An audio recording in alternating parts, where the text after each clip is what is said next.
Hello, it's Friday the 26th of August and welcome to our weekly news bulletin from the Christian Institute.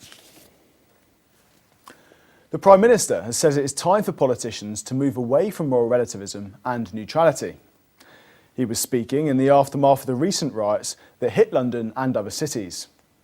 He said politicians have too often shied away from talking about right and wrong.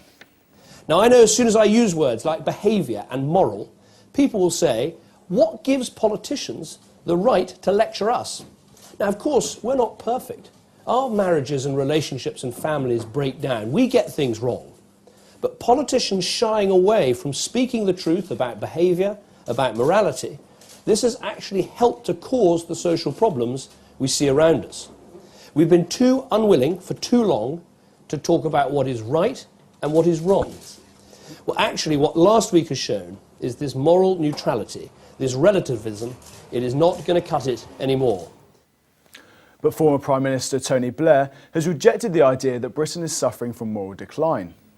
Writing in the Observer newspaper, he says the problem is more specifically about feral families and gang culture.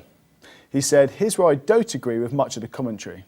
In my experience, they are an absolutely specific problem that requires deeply specific solutions.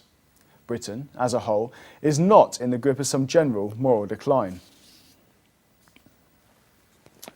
The Scottish Government is coming under pressure to add a further delay to its controversial sectarianism bill. Labour MSP Graham Pearson is a former Assistant Chief Constable of Strathclyde Police. He says we should use the current legislation and wait another year before thinking about new legislation. His idea has the support of a leading lawyer and church leaders. The Scottish Government says the bill will help tackle sectarian hatred, but others say it is too broad and may catch ordinary religious debate, harming free speech. A regulator is thinking of allowing commercial abortion providers to advertise their services on television and radio. Currently, abortion clinics can only advertise their services if they are not run for profit. But that could change under proposals being considered by the Broadcast Committee of Advertising Practice. Philippa Taylor, Head of Public Policy at the Christian Medical Fellowship, said, "Adverts on TV and radio that promote abortion sell it as a trivial and harmless procedure, which can easily be carried out in a lunch hour with no long-lasting effects or dangers.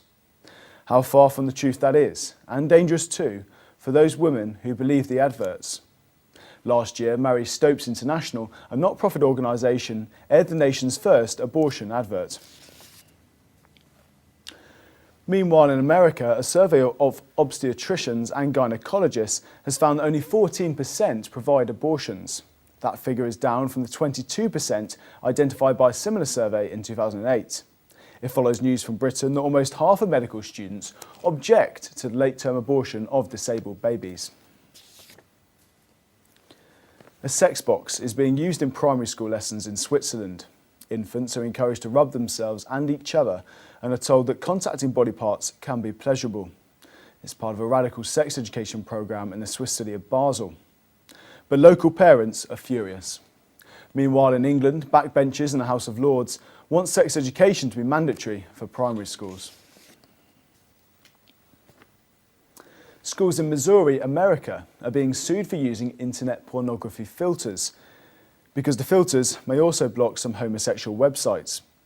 The legal action was launched by the American Civil Liberties Union. It wants the internet filtering software turned off until the matter is resolved. But Tim Hadfield, superintendent of the Camdenton School District, said homosexual websites were not specifically filtered. He said, "We do specifically block sites that are inappropriate and will continue to do so."